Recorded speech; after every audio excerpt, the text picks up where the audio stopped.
Chapter 24, Part 2, 10:45 a.m. Well, this place has changed since I was last here. I'm sat on a bench just outside Canary Wharf Station. It must be 10 years or so since I walked around this complex, and I hardly recognise the place. I'm surrounded by huge gleaming glass and steel office blocks, new Lego-like apartments and trendy malls catering for the wealthy and the busy. I'm struck by how clean and sanitised it is too. No litter, no graffiti, no vandalism. A world away from the market just half a mile down the road. A safe haven for those who can afford it. But it isn't just for the business elite to enjoy. There's plenty here to interest the tourist or day visitor.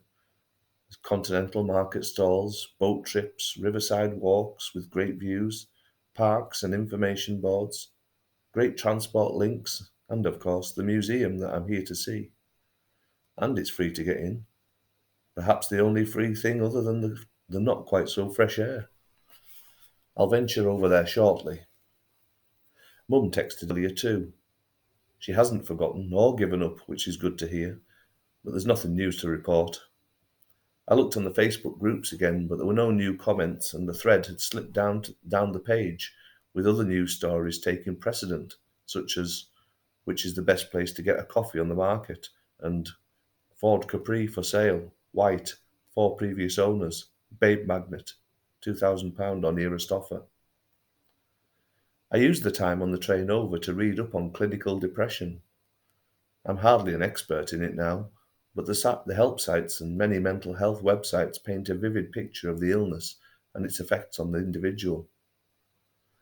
While the symptoms and behaviour patterns may be similar, the emotional impact is quite unique to the sufferer. How they deal and cope with it is personal too. Depression, it said, may be caused by a combination of genetic, biological, environmental, and psychological factors. One website states, but in Ernie's case, none of the above can be ruled out. Genetically or biologically, I'll never know. It is more likely his life experiences and sense of loss and psychological trauma he has seen and suffered from will be the cause and the trigger. To lose 2 best friends in such horrific circumstances, and then find out your parents have both passed away is traumatic enough. And on top of that, he has endured so much more besides. A serious illness during his teenage years, a loss of identity, a loss of security, a home and a loving family.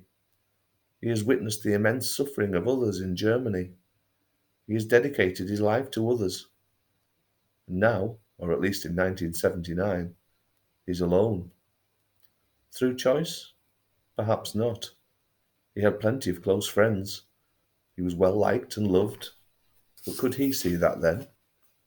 Did he appreciate what he had? Did he recognise and know how wanted and needed he was? Depression isn't immediate. It manifests over time. It may have taken weeks or months to develop in Ernie. How did he cope with it? The medication available back in the 70s and 80s was cruder and not tailored to the individual in the same way as it is today. People, many of whom didn't understand the extent of the problem, turned to pick-me-ups or sedatives, neither of which remedy offered much more than a mild or short-term relief and could even trigger an addiction. They were certainly never prescribed or promoted as a cure. Then there was therapy and counselling. That was for mad people, or Americans, not for people struggling to cope with the stresses and strains of life in Britain. They were taboo, something not to be talked about for fear of harming your reputation or being branded a wimp. Stiff upper lip and all that. How times change. Mental illness and depression is a huge issue now. It is being confronted and addressed, and the stigma and the shame is lessened. But we're not talking about now. We're talking about a different time, a different era. It would be sad to think I could not get beyond this point of Ernie's life. 1979 was clearly a sad time for him. This is no time to end. I need to find out what happened to him. But it isn't going to be easy now. The leads have all but dried up. I'm not expecting to find anything about Ernie in the museum, but I might learn a little about the area. I feel like I'm clutching at straws again. Come on, think. I'm going to sign off now and update when I get to Surrey Quays. 2:15 p.m. The museum was good. I've learned about the slave trade, shipping channels, the Thames, the type of merchandise, foodstuffs that came through the docks, the effect of the war years on the capital, how the docks have a new life breathed into them through the development, and even how to tie a good knot. But I didn't find anything about Ernie, Daniel, or even Surrey Quays. I enjoyed the experience, but I've done little other than lose precious time. I go back north tomorrow. I'm still stuck in 1979. It's like being in Hull. 3:10 p.m. Surrey Quays. Another bench, another station, another part of London. Out of all the places I've visited, this one seems to offer the least. To me, it is bland. It is relatively quiet and relatively clean and relatively dull. A shopping centre and the usual amenities serve the community, but there's no spark or vibe. This area died after the dock closures, and regeneration since then doesn't seem to have injected new life into the place. It isn't offensive or unsafe. It isn't even unattractive or uninviting. It is just, well, bland. And the library's shut. Ernie lived around here for a time. I'm sure it didn't look anything like this. But what was he doing here? What kept him here? I had a missed call on my mobile. Unknown number, but a text message too. Good afternoon, Mr. Brunskill, it said. I have remembered something that may be of some help to you. Curtis was an excellent cricketer. He played for a team north of Bethnal Green at London Fields. Ernie played there occasionally too. It might be something nothing. Good luck in your search. Harold. Something and nothing? That is exactly what I needed. Surrey Quays has nothing to offer, and the place was starting to depress me. I searched for London Fields Cricket Club. It was there, alive and well and still going, vibrant even, the total opposite of Surrey Quays. Time is against me now. I'll take the train up there and have a look for myself. I don't imagine there'll be much going on at this time, but I suppose it will be worth checking out. I have the rest of today and tomorrow morning before I have to make my way to Euston Station. Midweek isn't exactly the best time to turn up at a cricket club, but there must be someone who can help. There's even a website and a contact number. Thank you, Harold. You have thrown me a lifeline. 4:45 p.m. There was no direct train there to London Fields from Surrey Quays, so I decided to take a taxi. I thought it would be quicker. The driver seemed to take me on all the wrong roads as slowly as he could. And £35 charge too. Robbing bastard. As predicted, there was no sign of cricket life in the park. It was getting dark when I arrived, so I had no choice but to find a nearby pub to plan my next course of action. The pub on the park, as it's called, was easy to find. It was clean and recently refurbished, with a very enticing menu. I was ready for a pint, and my rumbling stomach told me I was also ready to eat. So here we are, Mr. Diary.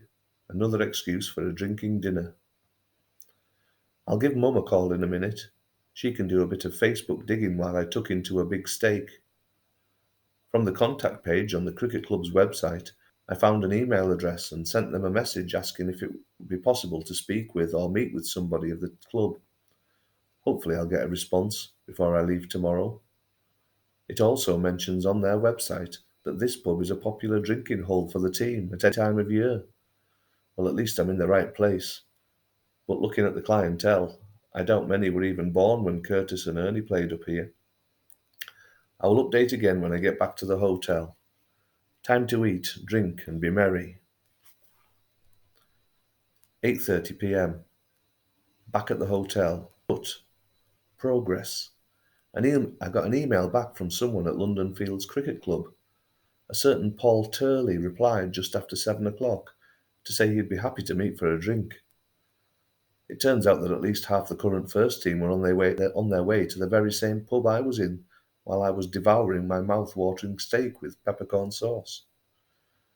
He explained that he'd been involved in and around the club for the last few years, but knew very little about what it was like as far back as the late 70s and early 80s. He did say he would ask around as he said, there's always someone who can help. That gave me some confidence. I emailed back to thank him for his help and left my telephone number. Within 10 minutes, he texted me. It said, "Hello, Paul. Great to hear from you. A few of us are in the pub now if you want to join us, or you could give me a call in the morning." Time is getting on. Should I? Shouldn't I? Before this case, I would have said no and climbed into bed with a hot chocolate. But sod it. You only live once. I fancy a drink, and I have the money. My reply to him, "I'm on my way. I should be there for 9ish. He replied, "Good man, we'll pull up another seat. We're in the corner near the toilets. You won't miss us. Look for the man in the glasses and the flowery pink shirt. He isn't with us, though, thank God. Mr. Diary, you stay here. I'm calling a cab."